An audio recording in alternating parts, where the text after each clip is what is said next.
దేవుడు ఆ గృహంలో అడుగు పెట్టడానికి ఎందుకు అంత ఇష్టపడ్డాడు? నార్మల్గా కాదు, ఇంకా ఆ విధంగా ఆ ఇంటికి వెళ్ళినట్లు ఇంకా మరి ఏ ఇంటికి వెళ్ళలేదు. నెవర్. ఆ గుడారానికి రావడానికి కారణాలలో ఒకటి ఏంటంటే శుద్ధి చేసుకోవడం.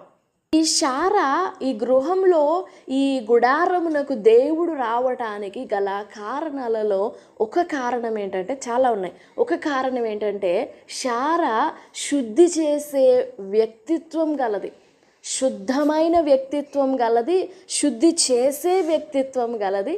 శుద్ధి చేసేది ఎలాగా అంటారా? ఈ గుడారంలో ఎవరెవరు ఉన్నారు? అబ్రహాము కానీ వాళ్ళు తన దగ్గర ఉండిన వాళ్ళందరూ ఒకే కాంపౌండ్. అంటే ఈ హాగరు అక్కడే ఉంది, ఇష్మాయేలు కూడా ఒకే ప్లేస్లో ఉన్నారు, మొత్తం ఒక చోటే ఉన్నారు. హాగర్ అంటే దేవునికి కోపం తెప్పించినది. హాగర్ అంటే ఎలా కోపం తెప్పించింది?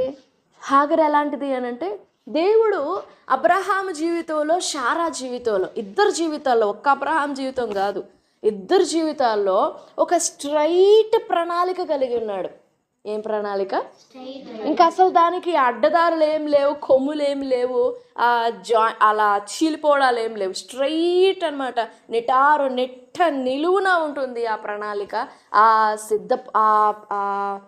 సంకల్పం, ఆ ప్లాన్. అబ్రహాము విషయంలో దేవుడు కలిగిన ఉద్దేశం, ఈ ఉద్దేశం ఎక్కడో ఉంది. ఆ ఉద్దేశాన్ని దేవుని మనసులో, దేవుని ఆశపడినట్లు, దేవుడు ఇష్టపడినంత ప్రణాళిక ఎక్కడో దూరంలో ఉండింది. ఆ ప్రణాళిక యొద్దకు తీసుకువెళ్ళడానికి దేవుడు అబ్రహాముని ఎన్నో ఆజ్ఞలు ఇచ్చి, ఎన్నో మాటల చేత కట్టుదిట్టం చేస్తూ, ఆజ్ఞల చేత సరిచేస్తూ, క్రమపరుస్తూ, బలపరుస్తూ, వాగ్దానాలతో బలపరుస్తూ, భయపడుతూ నేను నీకు తోడుగా ఉన్నాను, నీ ఖేడం అధికమవుతుంది అని ఇలా మాట్లాడుకుంటూ ఈ స్ట్రైట్ లైన్లో తీసుకెళ్తున్నాడు. ఎవరిని? అబ్రహాముని. ఎవరు? స్ట్రైట్ లైన్లో తీసుకెళ్తున్నాడు దేవుడు అబ్రహాముని. అబ్రహాము వెంట శారాని కూడా.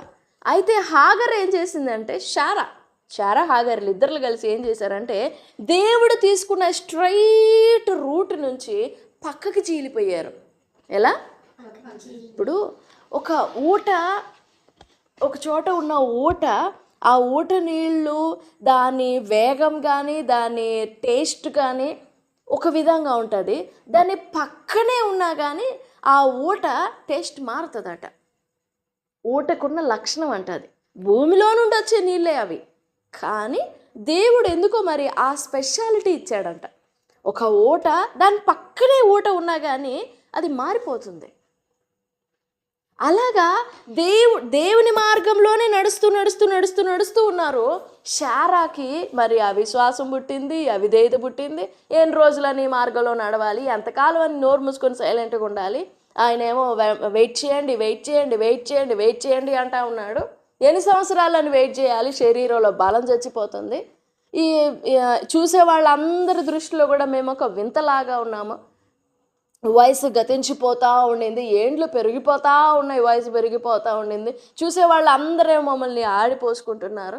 దేవునికి ఏమో తొందర రావట్లేదు, మాకేమో ఇంత తొందర అవుతుంటే దేవునికి అసలు చింత కూడా లేదు అని చెప్పేసి శారా మరి ఏం ఆలోచించిందో, ఎలాంటి ఆలోచనలు వచ్చినాయో. ఎప్పుడైతే దేవుని మీద మనకి నమ్మకం పోతుందో అప్పుడు చెడ్డ తలంపులన్నీ ఎంటర్ అవుతాయి మనలో.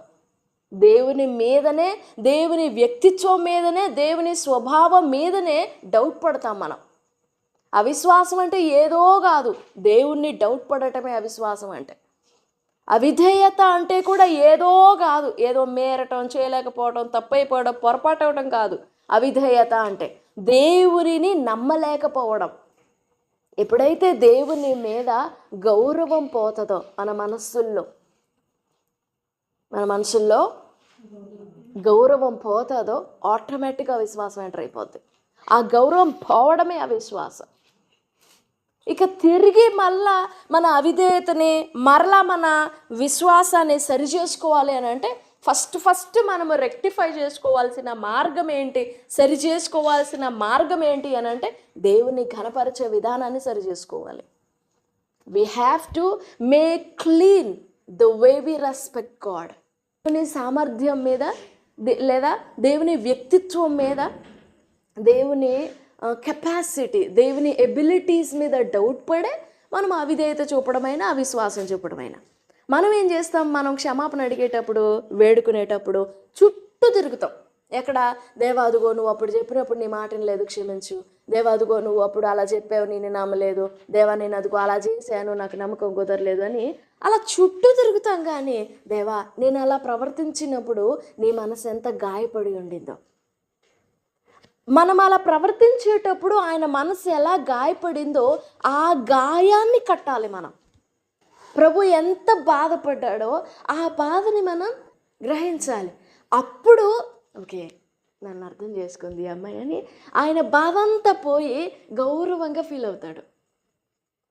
We have to respect, we have to honour him wherever we dishonour him, wherever we show irrespect. ఎక్కడెక్కడైతే అమర్యాదగా ప్రవర్తించామో, ఎక్కడెక్కడ అగౌరవంగా ప్రవర్తించామో అక్కడ మనం గౌరవంగా ఆయనని తృప్తిపరచాలి. ఆయన సామర్థ్యాన్ని తృప్తిపరచాలి, సంతోషంగా తృప్తిపరచాలి. అప్పుడు మనం ఎంత బాధ పెట్టామో అది మర్చిపోతాడు ఆయన. ఆ గౌరవంలో, ఆ మహిమలో అది మర్చిపోతాడు ఆయన. ఆయన మర్చిపోతేనే మనతో సంతోషంగా మూవ్ అవ్వగలడం. మనము ఈ చుట్టూ తిరిగి అదిగో ఆ ఊర్లో నువ్వు ఆ మాట చెప్పినప్పుడు నేను నమ్మలేదు, అదిగో ఆ సంవత్సరం ఆ మాట చెప్పినప్పుడు నమ్మలేదు, క్షమించు క్షమించు అని అన్నా కానీ ఇవన్నీ క్షమించబడతాయేమో, కానీ మనసుకు తగిలిన గాయం ఉంటుంది, అది మాత్రం అలాగనే ఉంటుంది. మనసుకు తగిలిన గాయం అలాగనే ఉంటుంది. అది కట్టాలి మనం దేవునికి. అప్పుడు మనతో ఫ్రీగా మూవ్ అవుతాడు దేవుడు. శారా అది చేసింది 18వ అధ్యాయంలో. దేవుడు నిట్ట నిలువున తీసుకుండిన స్ట్రైట్ రోడ్ అన్నమాట. స్ట్రైట్ రోడ్, వంకర టెంకర మార్గం కాదు దేవుని సంకల్పం. గుర్తుపెట్టుకోండి, దేవుని సంకల్పం ఎప్పుడు కూడా స్ట్రైట్ ఫార్వర్డ్లో ఉంటుంది, వంకర టెంకరగా ఉండదు. కాకపోతే మనం నడవటానికే అటు కొంచెం ఒరిగి తూలి బాగా డీలా పడిపోయి నేసమైపోయి తూలి మళ్ళీ ఏదన్నా కొట్టి ఇదిగో నేను ఉన్నాను కదా అని సరి చేయగానే మళ్ళీ స్ట్రైట్ నిలబడతాం. మళ్ళీ వాళ్ళెవరో కదిలిస్తారు, గాలి తగలగానే మళ్ళీ టొంగుతాం, మళ్ళీ స్ట్రైట్ అవుతాం. అట్లా మనమే వంకర టెంకర చేసుకుంటాం. కానీ మార్గాన్ని, దేవుని మార్గం మాత్రం ఎప్పుడు స్ట్రైటే. శారా ఏం చేసిందంటే అవిధేయత కనపరిచింది, దేవుణ్ణి డౌట్ పడింది, దేవుని వ్యక్తిత్వాన్ని, దేవుని పర్సనాలిటీని, ఆయన ఎస్సెన్స్ని, ఆయన ఎగ్జిస్టెన్స్ని డౌట్ పడింది. అందుకే ఈ మార్గంలో నుండి చీలిపోయి వేరొక మార్గం తీసుకెళ్ళి ఫస్ట్ ఆమె వెళ్ళింది బయటికి. వాళ్ళిద్దరు, అబ్రహాము శారాలు ఇద్దరు భార్య భర్తలు, ఇద్దరు ఒక కుటుంబం, ఇద్దరు ఒక శరీరం. అయితే ఈ ఒక్క దేహంలో నుండి ఆమె చీలిపోయి ఆమె బయటికి పోయి బయట నుంచి ఒక హాగర్ అనే ఒక అపవిత్రమైన ఒక ఆభరణాన్ని తీసుకొచ్చి లోపల పెట్టి ఆ వేరొక మార్గాన్ని తీసుకొచ్చి వేరొక భక్తి, వేరొక విశ్వాసం, వేరొక ప్రేమ, వేరొక కార్యం, ఇలా వేరొక అనే ఒక సెకండ్ అది పెట్టేసి ఆ దానిలోనికి అబ్రహాముని లాగేసింది. ఇప్పుడు అబ్రహాం ఎక్కడున్నాడు? స్ట్రైట్ లైన్లో ఉన్నాడా, సైడ్ లైన్లో ఉన్నాడా? పూర్తిగా సైడ్ లైన్. ఇంక ఈ సైడ్ లైను ఈ స్ట్రైట్ లైను కలిసే మార్గం ఏం లేదు. ఆమె ఏం చేసిందంటే 17వ అధ్యాయంలో దేవుడు మాట్లాడాడు కదా, దేవుడు కరుణ చూపి ప్రేమ చూపి మాట్లాడాడు కదా, అది ఒక ఆజ్ఞ. వారు ఇంకా విడుదల పొందలేదు 17లో. అయితే దేవుని మాట వారిని శుద్ధి చేసింది. దేవుని మాట 14 ఏండ్ల అవిశ్వాస అవిధేయతల కరుడు కట్టిన మనస్తత్వంలో నుండి ఒక్క మాట, నేను సర్వశక్తి గల దేవుడును అని ఆజ్ఞాపూర్వకంగా గడగడ వణికింపజేసిందంట ఆ మాట అబ్రాహాముని. ఆ మాటలా మాట్లాడుతుండగానే నేను సర్వశక్తి గల దేవుడునని అని దేవుని నోట నుండి ఆ స్వరం వస్తుండగానే నేలను సాష్టాంగపడ్డాడంట అబ్రహాం. అప్పుడు తల మొదలుకొని కాలు వరకు నిలువెల్ల కాల్చబడ్డాడంట. నేను మాట్లాడుతుంటే మీలో ఎంతమంది కాల్చబడుతున్నారు? But I feel that. ఆ మాట మాట్లాడుతూ ఉంటేనే తల మొదలుకొని కాలి వరకు కాలిపోయినాడంట అబ్రహాం. అప్పుడు దేవుడు చెప్పాడు, దేవుడికి తెలుసు కదా మాట్లాడుతుంటేనే విశ్వసిస్తున్నావా, వింటున్నావా, ప్రేమిస్తున్నావా లేదా, దేవుడు హీ క్యాన్ పర్సీవ్ కదా. అప్పుడు మాట్లాడుతుంటేనే దేవుడు అంటాడు, ఇదిగో నా నిబంధన నీతో స్థిరపరుస్తున్నాను. నీ పేరు అబ్రామ్ కాదు, నీ పేరు అబ్రహాం. నీ పేరు శారా, నీ భార్య పేరు శారయి కాదు, నీ భార్య పేరు శారా. వెంటనే అబ్రహాంలో కలిగిన మార్పు చూసుండదా భార్య? ఖచ్చితంగా. అబ్రహాం కూడా ఇంటికి వెళ్ళి చెప్పుంటాడు, అమ్మా మనం చేసింది తప్పు, రా మనం మళ్ళీ స్ట్రైట్ లైన్లోకి వెళ్ళిపోదాం రా, ఇది దేవుని చిత్తం కాదు. నీ పేరు శారయి కాదంట, నీ పేరు శారా అంట. నీకు అసలు ఒక బిడ్డే లేడమ్మా, అనేక జనములకు తల్లి అనే పేరు, తల్లి అని అర్థం శారా అంటే, జనములకు తల్లి అనే అర్థం కూడా వస్తుంది.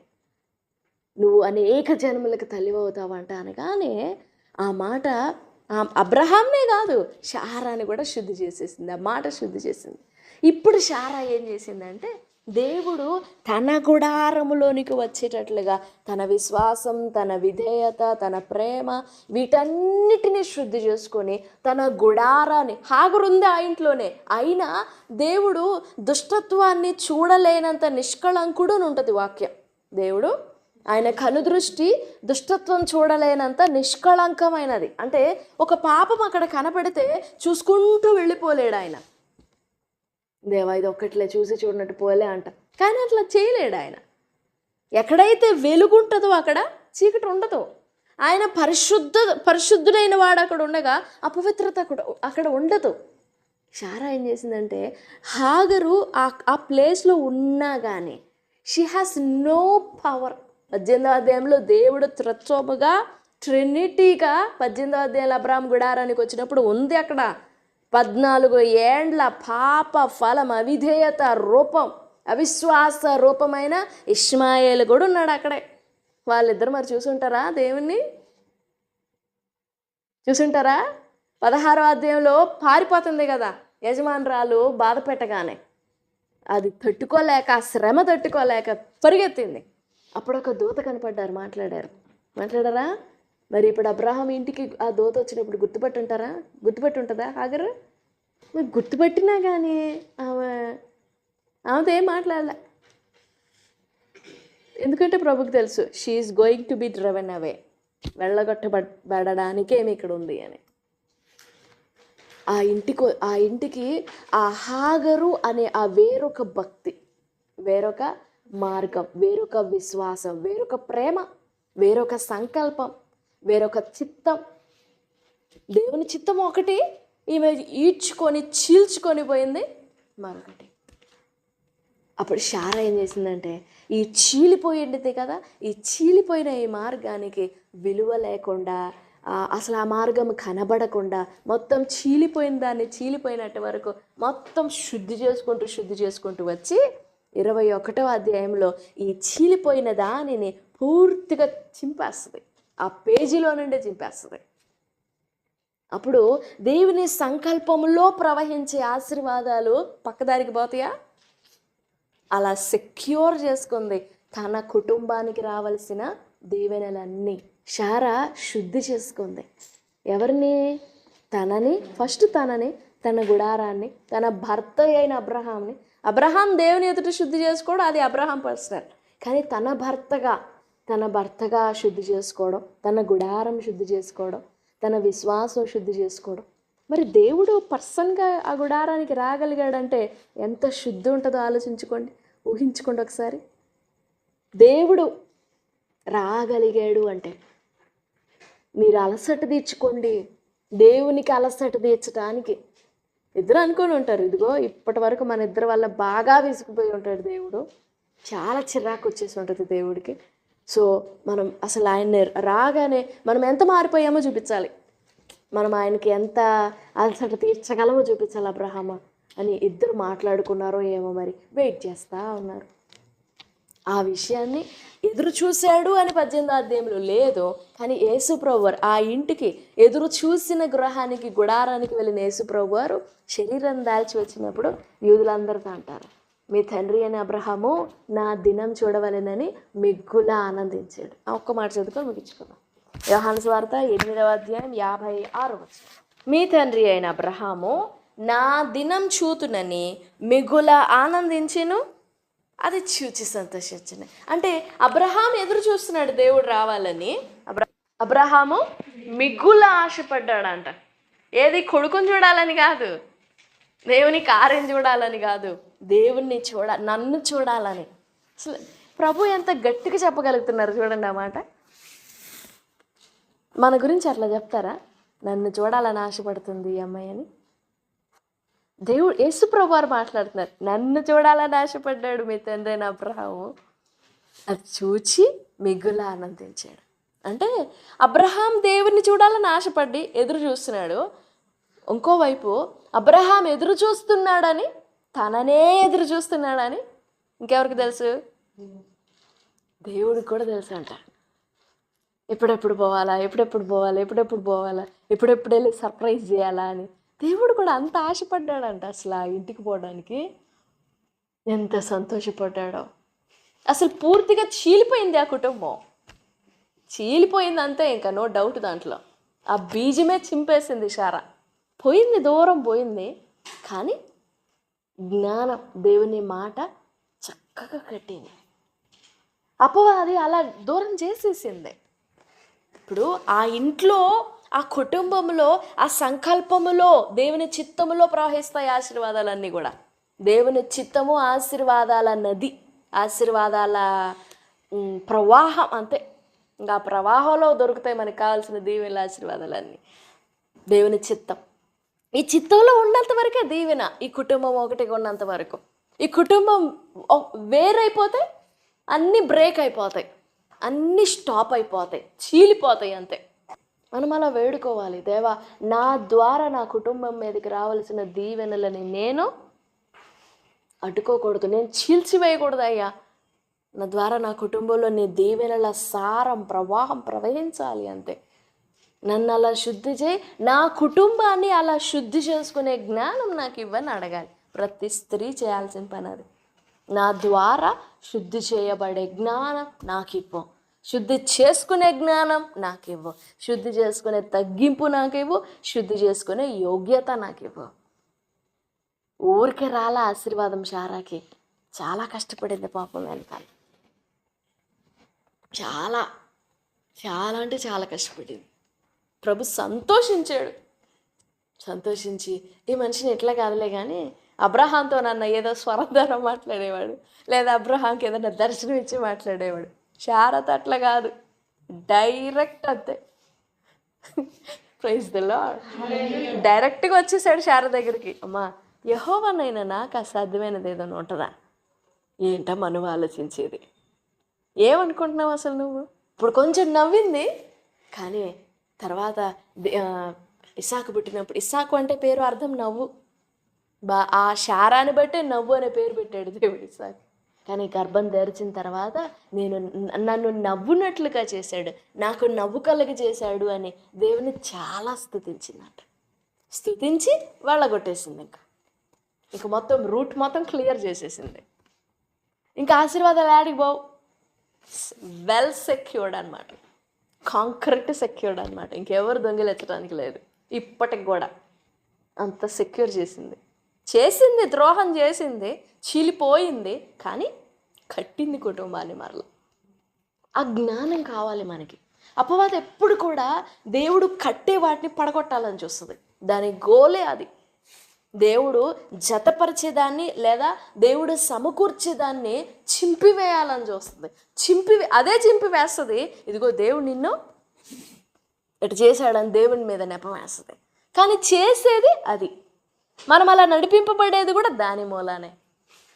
అంత జరిగినా కానీ దేవుని ఏకైక గోలే ఎలా ఉంటుంది అని అంటే మనల్ని అలా పొరచడానికి అయి ఉంటుంది. వాక్యం ఉంటుంది కదా, దేవుడు జతపరిచిన దానిని మనుషుడు లేదా నరుడు వేరు చేయకూడదు, విడదీయకూడదు. అదొక వివాహానికి అనుకుంటారు, కాదు, దానికి ఒక్కదానికి సంబంధించింది కాదు అది. మన జీవితాలకి, మన మనస్సుకి, మన దేవునికి మనకి మధ్య ఉన్న బంధాన్ని కూడా సంబంధిస్తుంది. అడుగుదాం ప్రభుని, ప్రభువా నా గృహంలోని కూడా శుద్ధి చేసుకునే కృప నాకు కావాలి, శుద్ధి చేసుకునే ఆ జ్ఞానం నాకు కావాలి. సో ప్రభు సహాయం కోరుకుందాం. దేవా, శారకి ఎంత జ్ఞానం ఇచ్చావు, చాలా జ్ఞానవంతురాలు శార. నేను పదే పదే చెప్తున్నా, ఎప్పుడు గెలిచిన ఆ మాట చెప్తున్నా, ఆ మాట మర్చిపోవద్దు. దేవుని విషయంలో చాలా జ్ఞానవంతురాలు శారా. చాలా అంటే చాలా జ్ఞానవంతురాలు. ఆ జ్ఞానాన్ని సంపాదించుకుంది. మొట్టమొదట శుద్ధి చేసుకునే జ్ఞానం. తన జీవితం అంతటిని శుద్ధి చేసుకుంది. తన భర్తని శుద్ధి చేసుకుంది, తన కుటుంబాన్ని శుద్ధి చేసుకుంది, తన గుడారాన్ని శుద్ధి చేసుకుంది, తన జనాంగం అంతటిని శుద్ధి చేసుకుంది. కాబట్టి దేవుడు ఆ ప్రాంగణంలోనికి అడుగు పెట్టగలిగాడు. మన జీవితాల్లో కూడా దేవుడు అడుగు పెట్టడానికి అనుకూలమైన అవకాశాన్ని, ఆ పరిస్థితిని మనం కల్పించాలి. దేవుడి మాటలన్నీ మన వెనుకల్లో దీవించునుగాక. ఆమేన్, ఆమేన్.